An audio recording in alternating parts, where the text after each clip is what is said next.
एक भाजपा प्रतिनिधिमंडल ने दिल्ली सीएम की गिरफ्तारी से उपजे संवैधानिक संकट के कारण दिल्ली में राष्ट्रपति शासन लगाने की मांग की है। दूसरी ओर 1.5 साल से जातीय हिंसा के लगातार बढ़ते दावानल से भाजपा शासित मणिपुर जल रहा है। केंद्रीय एजेंसियों ने भी इस बात के संकेत किए हैं कि वहां राज्य सरकार द्वारा संवैधानिक दायित्वों का ठीक ढंग से निर्वहन नहीं हो पा रहा है। फिर भी वहां राष्ट्रपति शासन को लेकर कोई चर्चा क्यों नहीं है।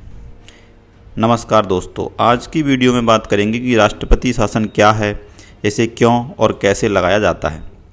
साथ ही बात करेंगे कि क्या राष्ट्रपति शासन के प्रावधान का दुरुपयोग भी किया जा सकता है। कथित शराब घोटाले में दिल्ली सीएम अरविंद केजरीवाल की गिरफ्तारी के बाद से ही मांग की जा रही थी कि दिल्ली में राष्ट्रपति शासन लगा दिया जाना चाहिए। हालांकि केजरीवाल के जाते ही उनका कार्य आम आदमी पार्टी के दूसरे नेताओं ने संभाल लिया था और दिल्ली की कानून व्यवस्था सुचारू रूप से चलती रही। वहां ऐसा कोई संवैधानिक संकट प्रतीत नहीं हुआ कि राष्ट्रपति शासन लगाना पड़े। इसके अलावा अब तो केजरीवाल को सुप्रीम कोर्ट ने जमानत भी दे दी है। दूसरी ओर मणिपुर की बात करें तो वहां 1.5 साल से जातीय हिंसा बहुत ही उग्र रूप ले रही है। हिंसा का स्वरूप क्रूरतम है। इसके बाद भी केंद्र सरकार संवैधानिक जिम्मेदारी निभाते हुए राज्य का शासन अपने हाथ में लेने के मूड में नहीं दिख रही है। पहले समझते हैं राष्ट्रपति शासन क्या है। संविधान में केंद्र सरकार को देश में किसी भी तरह की आपातकालीन परिस्थितियों से निपटने के लिए कुछ विशेष प्रावधान किए गए हैं, जिन्हें आपातकालीन प्रावधान कहते हैं। भारतीय संविधान में राष्ट्रपति को 3 प्रकार की आपातकालीन शक्तियाँ प्राप्त हैं। पहला राष्ट्रीय आपात अनुच्छेद 352, दूसरा राष्ट्रपति शासन अनुच्छेद 356 और तीसरा है वित्तीय आपात अनुच्छेद 360। हालांकि राष्ट्रपति इन शक्तियों का प्रयोग स्वविवेक से यानी अपनी मर्जी से नहीं करते हैं। इसके लिए केंद्रीय मंत्रिमंडल की सिफारिश जरूरी होती है। आज की वीडियो में हम राष्ट्रपति शासन की बात कर रहे हैं।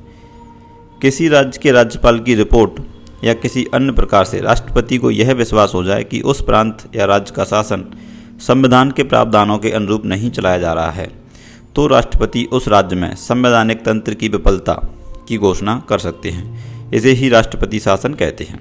यह बात ध्यान देने योग्य है कि संविधान में कहीं पर भी राष्ट्रपति शासन शब्द का इस्तेमाल नहीं किया गया है।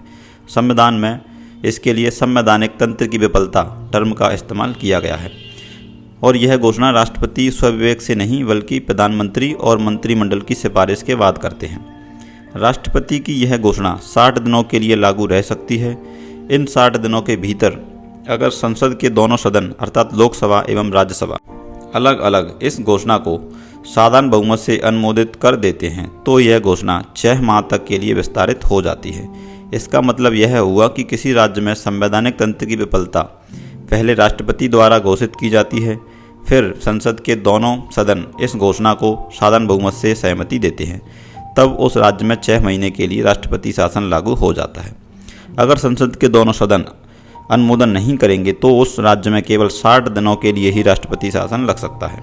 राष्ट्रपति शासन लागू होने के बाद उस राज्य की मंत्रिपरिषद बर्खास्त कर दी जाती है और राष्ट्रपति द्वारा प्रांत की प्रशासनिक शक्तियां ग्रहण कर ली जाती हैं, जिसका प्रयोग राष्ट्रपति के प्रतिनिधि के रूप में प्रांत का राज्यपाल करता है। राज्य की विधानसभा को भंग किया जा सकता है या निलंबित किया जा सकता है और संसद राज्य सूची के विषयों पर कानून बना सकती है। देखिए, संविधान में अनुच्छेद 356 यानी राष्ट्रपति शासन का प्रावधान विषम परिस्थितियों से निपटने के लिए किया गया है, लेकिन भारत में अनुच्छेद 356 के राजनीतिक दुरुपयोग के अनेक उदाहरण देखने को मिलते हैं, विशेषकर जब केंद्र और राज्य में अलग अलग दल की सरकारें होती हैं। तो अनुच्छेद 356 का प्रयोग प्रांत की निर्वाचित सरकार को दुर्भावनावश गिराने के लिए किया जाता है।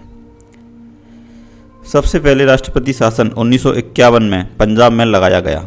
सबसे अधिक बार 10 बार इसका प्रयोग उत्तर प्रदेश में किया गया। अगर सबसे लंबे समय की बात करें तो यह पंजाब में 3510 दिन अर्थात लगभग 10 साल तक के लिए लागू रहा। सबसे अधिक 49 बार इसका प्रयोग इंदिरा गांधी के द्वारा किया गया। हालांकि सर्वोच्च न्यायालय ने राष्ट्रपति शासन के दुरुपयोग को रोकने के लिए कई दिशा निर्देश जारी किए हैं, जिसके बाद से स्थिति में काफ़ी सुधार हुआ है। अब आप कमेंट में बताइए दोस्तों कि क्या मणिपुर में राष्ट्रपति शासन की बात इसलिए नहीं की जा रही है क्योंकि वह एक भाजपा शासित राज्य है, या वहां इसकी ज़रूरत नहीं महसूस की जा रही है और कोई भी संवैधानिक संकट उत्पन्न नहीं हुआ है।